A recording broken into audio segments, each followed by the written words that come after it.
This is part two of the on-ground portion of our class. And still in the personalize the desktop inside the settings. So I'm going to go ahead and navigate to system preferences.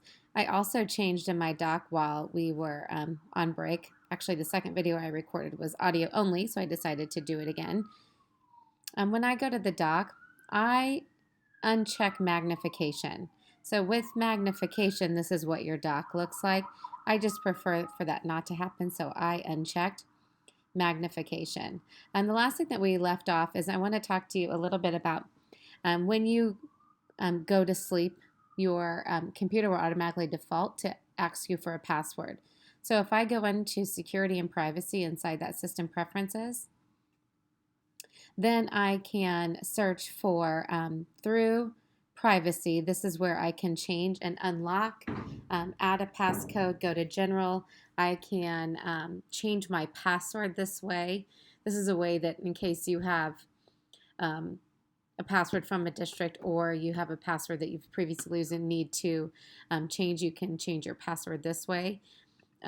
Our particular district has it grayed out where you can require a password. It's up to you. You'll see whether you want to check this to require a password or not. So that's all under security and privacy. The other couple of things I want to draw your attention to is the App Store. See, the App Store on OS X we're going to open up the program, but basically you can go through and say, hey, do you want to automatically download new versions of the update in the background, or do you want to ask? Or do you want me to show when software updates are available or not? Do I always require a password when you're going to in-app purchases, or just require after 15 minutes? Even for a free download, does it require a password, or can you put in a default password? So those are all options within your App Store. I'm going to navigate back. Again, I'm navigating through these different squares. And we've gone through displays, energy saver. This is where you can turn your display off after 1 minute up to 3 hours. Now, this will drain your battery, but there are some times where you might have a long presentation where you certainly don't want it to go to sleep while you're presenting. Also, I always have it toggled to show the battery status in the menu bar. You'll notice when they have that box unchecked, there is no tiny little icon of the battery. So I always make sure my show battery status in the menu bar is checked. So again, I'm going to navigate back to those different options.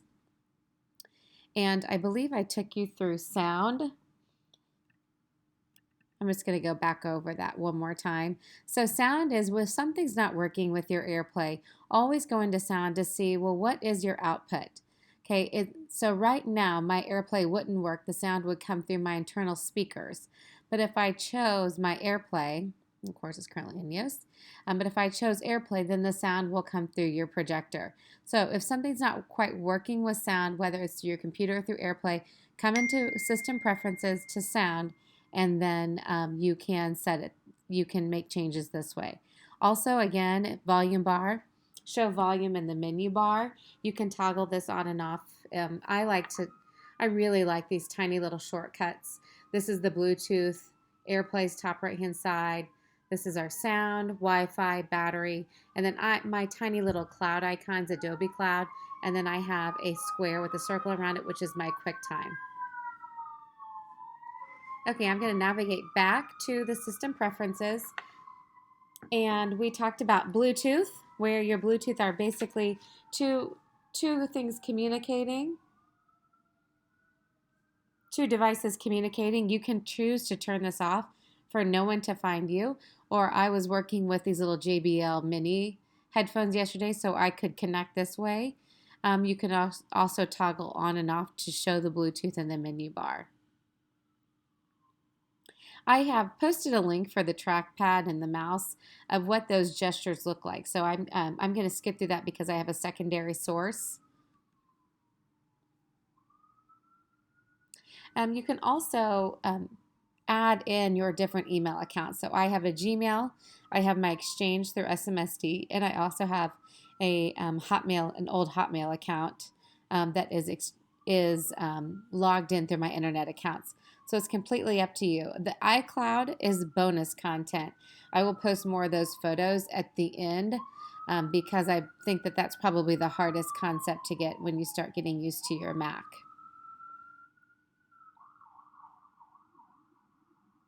All right, the next program we're going to go down to, because I went briefly over everything else, is the Finder.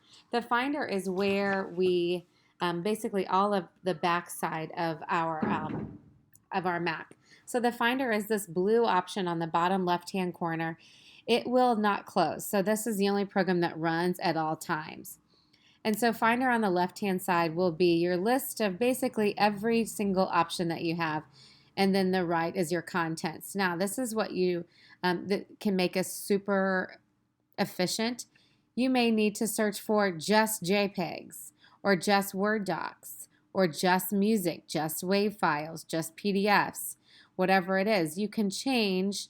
Maybe these are the date modified. Like if I'm looking for something that I worked on yesterday, I could scroll to date modified and it shows the last thing that I've opened in the previous 7 days.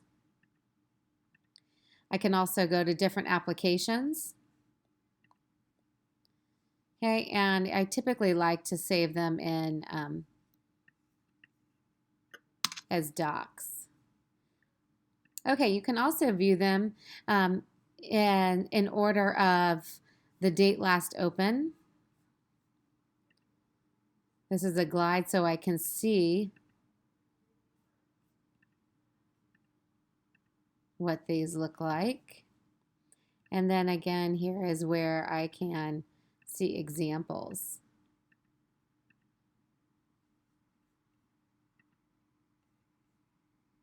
Okay. So I just wanted to take you through that this is your Finder. If you can't find something, quote unquote, it's typically going to always be on your desktop, on your documents, or in your downloads. Now, you'll also see that I have the Google Drive sync, and that's an option that Shawnee Mission, so I will put that as a bonus, but that's an option that Shawnee Mission employees have, is to use their Google Drive on their Finder. This is also where you can have students airdrop to you. Now, airdrop is when Apple to Apple, Apple only, Apple to Apple products. If you turn on airdrop and your student or another teacher is operating a Mac also, they can choose to share, which sharing in Apple is the little square with the arrow up icon, and then they can find you inside of airdrop. So if I wanted to drop a file to a colleague, I could turn on airdrop and then they could click their share icon and navigate to find my particular computer. So that's a great way to share. This also has your iCloud Drive, which again will be taught more in the bonus section.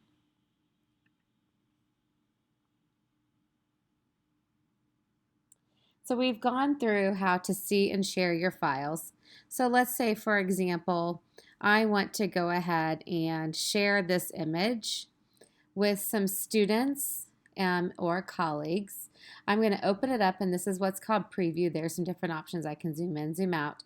But again, I wanted to go over some of these different icons that are pretty general that span across different programs, and that's the square with the arrow up here. I have different options. I can go ahead and mail it to someone instantaneously. I can add it to a message. Here's the example of how you can airdrop, which is just a wireless communication. I can put it inside my notes. I even have my Facebook socially tied to it. I don't use that as often because I'm not even sure that's set up right now, but it's there. Or I can always add this to my photos. So that is Drive and iCloud and airdropping. We've been through all of those, all of the above. And let's say that I did want to add different accounts. I could come up to the mail icon.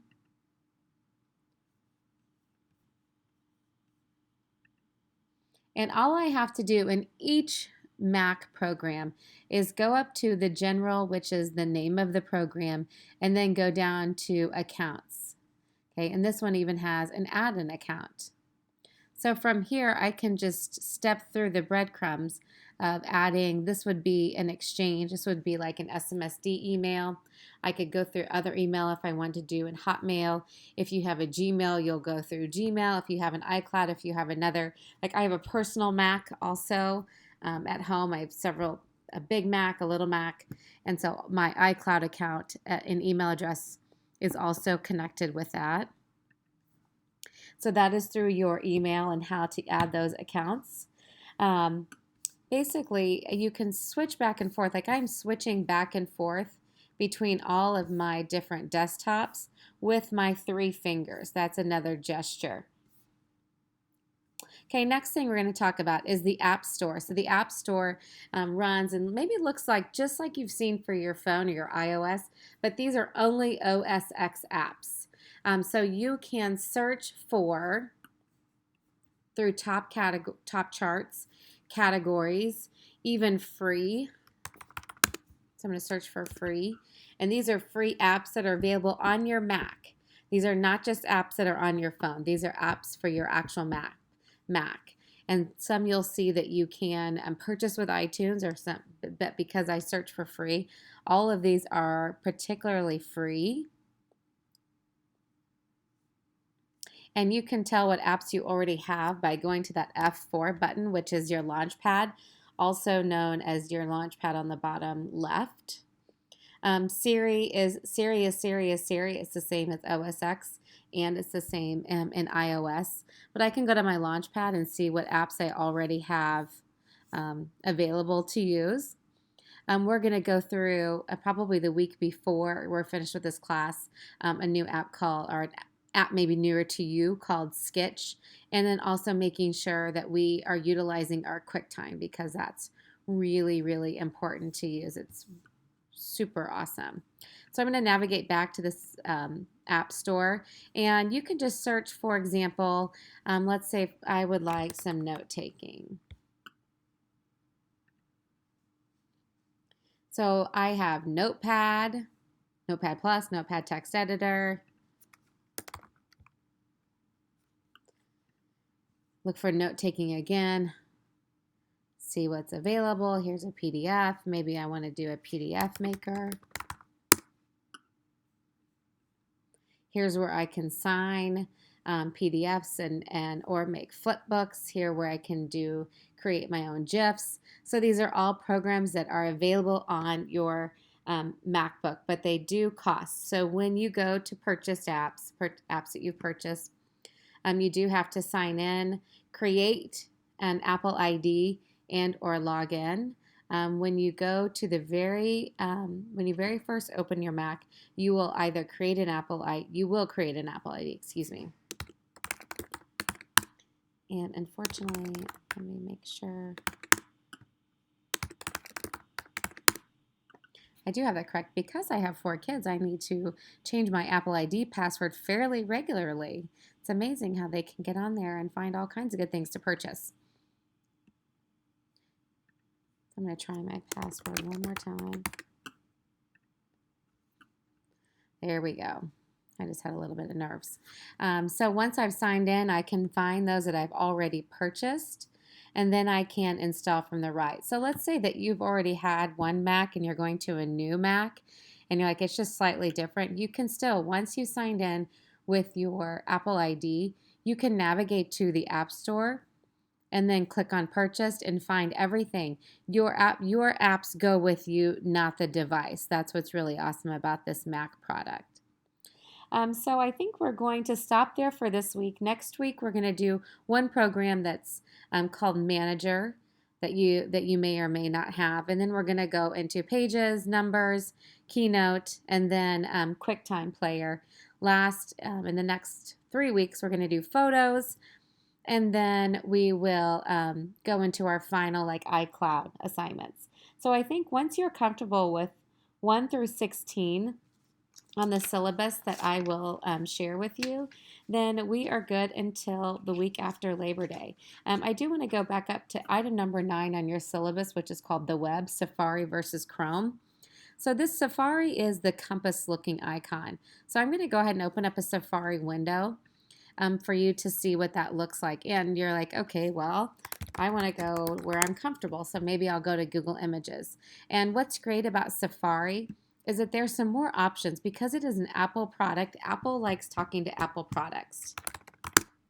So for example, when I click on soccer ball, I can do a control click, which is a right click inside your your MacBook, and I can find a add image to photos. Okay, I can open up in a new tab, new window, but adding this image to photos is awesome, and I'll show you what we're going to do with that in a couple of weeks. For those of you guys who would like for web pages to be read to students, they can also do that through Safari. You can't do that through Google. And I will